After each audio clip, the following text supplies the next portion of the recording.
What's going on YouTube? Welcome back to the channel. Today we're going to be raising the Z06 up. Last week we lowered her. She barely gets out of the driveway. She scrapes just a little. So we're going to bring her back up. You can see the rears, got about an inch gap there. On the front, we're looking at about a ½ inch gap. It's a lot less up the front, so we're going to even them out, plus get a little more ground clearance in the front. Let's see if the valves still squeak.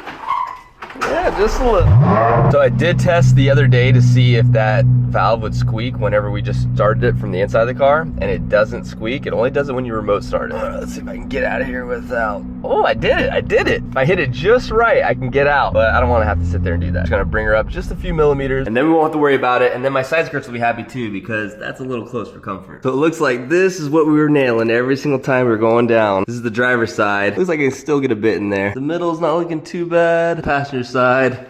Looks like we've been hitting this screw right here and that right there. From the factory, these things sit up like a monster truck. They don't sit up quite this high, but I mean, about half that way, to be honest. A week or two ago, we lowered her down probably about an inch. We'll probably just take her up about a ¼ inch. You only need 3 things to get this job done. You just need a straight edge screwdriver, some duct tape, and then these wrenches from Paragon. If you guys don't have a set of these, you can go to paragonperf.com, use promo code RWDC8Z, and we'll get you 5% off your set. All right, so after you get the car jacked up in the air, your wheels and tires off, first thing you're gonna wanna do is get this plastic cover off the bottom of the shock. You're gonna wanna take a straight edge screwdriver and pry it in between the plastic and the metal. Once you get under that lip, you're gonna wanna take your other hand and just start turning that cover, and it should pop off. So this is where we're gonna be making our ride height adjustment. You guys can see we've got threads all the way here at the bottom and all the way here at the top. You can actually adjust this thing from the factory like 3/4 up or 3/4 down. So we're gonna wanna grab our Paragon wrenches, we're gonna wanna set them in place, and then a little righty-tighty, lefty-loosey, and then she'll spin on down.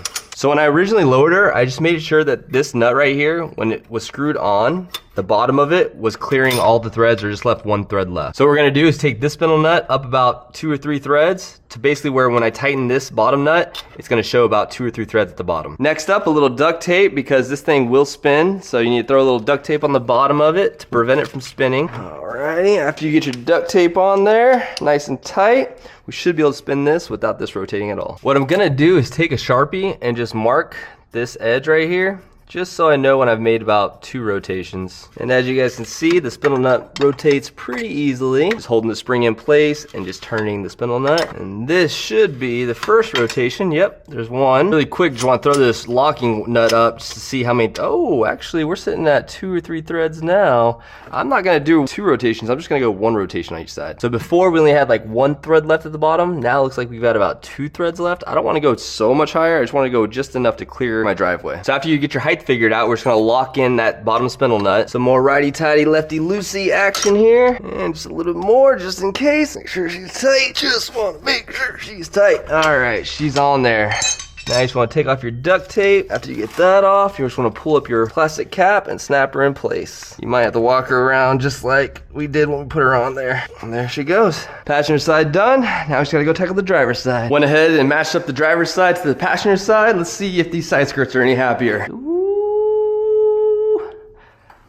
I mean, it looks like it's almost in the same exact spot. I mean, it's only gonna be like 1 or 2 millimeters higher. Now for the real test, the driveway test. Let's see if we can get up and down this driveway without scraping anymore. All right, so test number 1, let's see if we can back out of the driveway without scraping. Let's see. Ooh. Beautiful, no scrapes. All right, now let's see if we can back into the driveway. Is all that work worth it? Let's see. Oh, baby.